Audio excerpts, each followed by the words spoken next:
hissé au sommet à la force de ses poings en terrassant la légende Georges Carpentier. Mais pourtant, ce type a battu le plus grand champion que la France connaissait et il n'est pas connu. Ce Français champion du monde de boxe a été effacé des archives sportives. Pourquoi? Parce qu'il était noir. Voyez, on disait des sottises du genre « Ah, c'est un bien beau champion, dommage qu'on n'arrive pas à le voir la nuit ». Son destin est à la fois grandiose et tragique. C'est l'histoire de Battling Siki.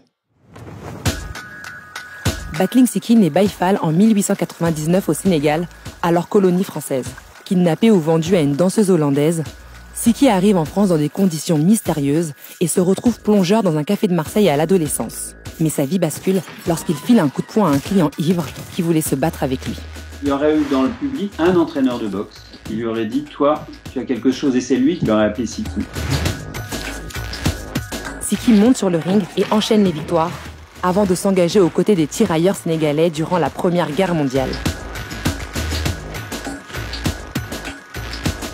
Il finit adjudant, décoré de la médaille militaire et de la croix de guerre, et enfile à nouveau ses gants de boxe en 1919.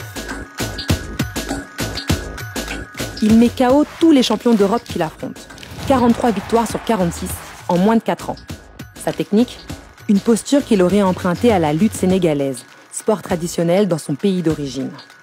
La presse remarque vite ce jeune boxeur issu des colonies et voit en lui l'adversaire idéal pour rebooster la cote de popularité de Georges Carpentier, superstar des rings et détenteur du titre mondial des mi-lourds. Un combat du siècle à la française. Mais il y a un hic. Carpentier n'a pas boxé depuis longtemps. Il a fait du cinéma, il est allé à Londres, à Hollywood, il a rencontré Charlie Chaplin, il est très fier, il est très content de lui. Il dit « Moi, je veux bien rencontrer Siki, mais grosso modo, il faut que ça soit un match truqué. » C'est décidé. Ce sera le retour du chouchou de la nation et il va mettre la raclée de sa vie à cet outsider noir. Siki n'a pas d'autre option s'il veut se mesurer à la star française. Au pied du mur, il accepte le marché. Le combat se déroule à guichet fermé au stade Buffalo de Montrouge le soir du 24 septembre 1922. Paul Vaillant-Couturier, Ernest Hemingway, Mistinguett et même Ho Chi Minh font partie des 50 000 spectateurs. La mascarade commence. Sur le ring, Carpentier domine les échanges et Siki se couche dès les premiers rounds, comme prévu. Siki avait accepté de perdre, mais il avait mis une condition, c'était que Carpentier ne le frappe pas. Et il semblerait qu'au cours du match, Carpentier soit agacé, soit pas, parce que ça donnait un mauvais spectacle, il pensait à la caméra, s'est mis à cogner. Et là, Siki lui a dit arrêter. Et Carpentier a continué, et Siki a cogné. Le deal ne tient plus. Siki dévoile sa force et envoie des uppercuts à Carpentier. Il sort sur civière au 6e round à la surprise générale. Il était en sang. En tombant, il a chuté contre la cheville de Siki. Il a appelé l'arbitre pour dire que Siki avait triché, qu'il lui avait fait un croche-patte. L'arbitre a décidé de disqualifier Siki. Et le public s'est mis à hurler et a dit « Siki, Siki, Siki ». L'arbitre a été forcé d'inverser le résultat et Siki est devenu champion du monde. Le premier Africain champion de France, champion d'Europe et champion du monde de boxe. Cette victoire aurait dû le faire entrer dans l'histoire. Mais pour la France coloniale des années 20, c'est une humiliation. La Fédération française de boxe ne voulait pas qu'un noir soit champion du monde.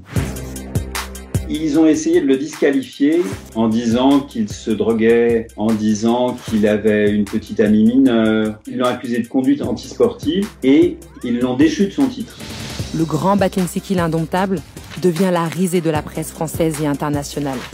Certains journaux le surnomment Champion Z, contraction de champion et de chimpanzé. D'autres vont jusqu'à prétendre que la victoire du jeune Sénégalais serait due à une différence de squelette entre les Blancs et les Noirs. Ostracisé et humilié, Siki révèle au grand jour la supercherie du match truqué avec Carpentier. Là, ça a fait un scandale incroyable. Non seulement Carpentier, c'était plus un champion, mais en plus c'était un tricheur. Donc, ils ont rendu son titre à Siki, mais aucun champion n'a voulu l'affronter. Mis sur la touche en France, Siki part affronter le champion en titre irlandais dans une salle remplie de spectateurs armés jusqu'aux dents et à l'affût de ses moindres faits et gestes. Après 20 rounds âprement disputés, le Sénégalais est déclaré vaincu. Il est déchu de tous ses titres. Les officiels de la boxe jubilent et ne mentionneront plus jamais le nom de Battling Siki dans les encyclopédies sportives. Devenu paria en Europe, il s'exile aux États-Unis dans l'espoir de boxer contre les meilleurs. Mais malgré son palmarès, on lui refuse de se mesurer aux champions blancs comme Jack Dempsey, dans ce pays en proie à la ségrégation raciale. Ils rencontrent des blancs seulement quand ça leur est utile. Un jour, il y a comme ça un petit champion qui est drivé par la mafia. Ils se disent, on va faire rencontrer Siki. En plus, Siki est pas dans un bon état, il boit beaucoup, c'est une victoire facile. Ça dira toujours, il a battu un champion du monde. Ils organisent le match. Siki le détruit, quoi. Bon, l'arbitre, là, pour le coup, arrange le truc, il donne la victoire aux Blancs. Mais ce qui se passe peut-être à ce moment-là, c'est que la mafia a une dent contre Siki. Elle a un compte avec lui. Le 15 décembre 1925, le corps de Siki est retrouvé criblé de balles au pied d'un immeuble à New York. Il avait 26 ans et son assassin n'a jamais été retrouvé. Dans ses mémoires, Carpentier raconte qu'il a reçu après la mort du boxeur sénégalais des messages de félicitations affirmant qu'il était enfin vengé.